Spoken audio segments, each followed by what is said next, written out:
Anxiété, agressivité, malpropreté ou isolement, votre chat est peut-être victime de troubles du comportement. Mais pas de panique, le docteur Cyril Berg, notre vétérinaire blogueur passionné de médecine féline, vous vient en aide. Bonjour Dr Berg, depuis que nous avons commencé nos travaux à la maison, Maki a commencé à uriner un petit peu partout, y compris sur mes affaires. Donc ça devient particulièrement gênant et j'aimerais vraiment trouver une solution. Oui, bonjour Julia, je comprends que vous en ayez assez des pipis à droite à gauche de Maki, mais il faut qu'on arrive à distinguer si c'est bien du marquage urinaire ou de la réelle malpropreté. C'est simple, il faut que je vienne voir Maki. À tout de suite. Ok, je vous attends.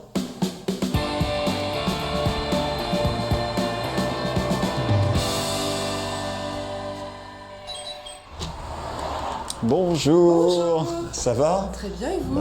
Oui, on va aller voir Maki. Bah oui. Ah oui, je vois qu'il y a énormément de travaux qui se passent ici. Oui, c'est la refonte complète de la maison, quoi. Exactement. D'accord, je comprends que Maki soit un petit peu dérangé, là.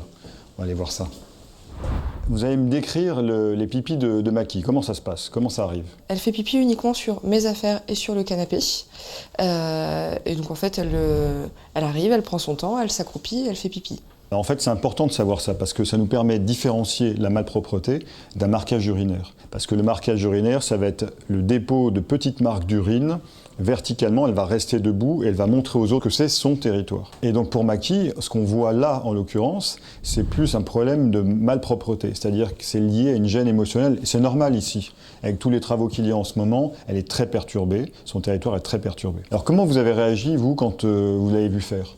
Moi je suis arrivée, elle était déjà en train de faire pipi sur le canapé, donc j'ai attendu qu'elle termine puisque je pouvais pas la couper en plein milieu.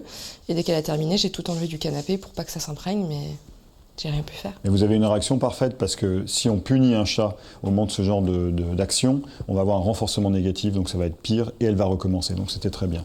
Alors maintenant, ce qu'il faut qu'on voit, c'est comment résoudre ce problème-là. D'accord, ok. Le chat est un animal d'habitude, c'est un animal territorial, attaché à son territoire. Le territoire d'un chat, c'est la zone de repos, là-haut. Ensuite, on va aller vers la zone de litière. Ensuite, on va repartir vers une zone là qui va être la zone de prise de repas. La chasse, le chat a besoin de se dépenser, donc il faut lui fournir de l'activité.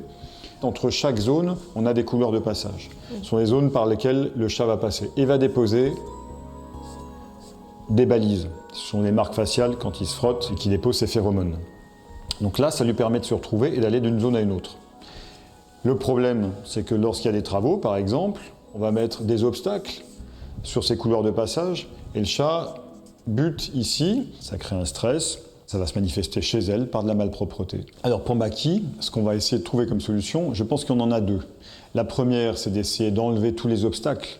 Alors c'est pas toujours simple avec les travaux, hein. Et la deuxième solution qui va être ensemble avec la première, c'est-à-dire de créer d'autres zones d'élimination, d'autres zones de litière.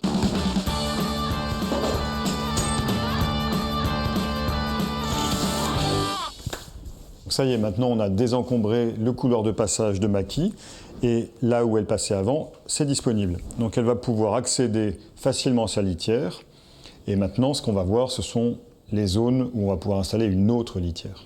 Donc maintenant, profitons-en pour expliquer ce qu'est une bonne litière pour un chat. D'abord, le bac à litière, au moins 1,5 fois la taille du chat, plutôt ouvert généralement, les chats préfèrent.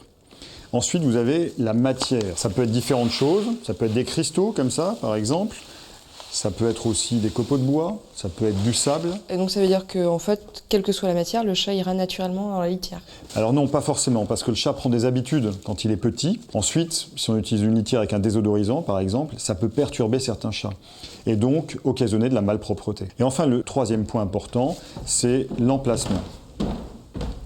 Alors moi, je pense que le deuxième emplacement très intéressant, c'est à l'étage, pas trop loin de sa zone de repos, un peu isolé, au calme. Là, on n'a pas de travaux, on n'a pas de perturbations et elle va être très bien. Alors bien sûr, lorsqu'on a disposé cette nouvelle litière, il faut rééduquer Maki à cette nouvelle litière.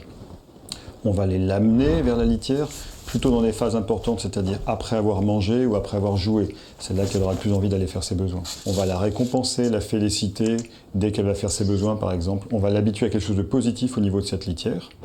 Bon, bah c'est parfait. Maintenant qu'on a installé toutes ces nouvelles solutions, ça devrait fonctionner. Vous allez me tenir au courant. Ouais, mais merci beaucoup. Dans quelques temps. Bon. Merci Bah, à beaucoup, c'est bientôt. gentil. Je vous raccompagne. Très bien, merci.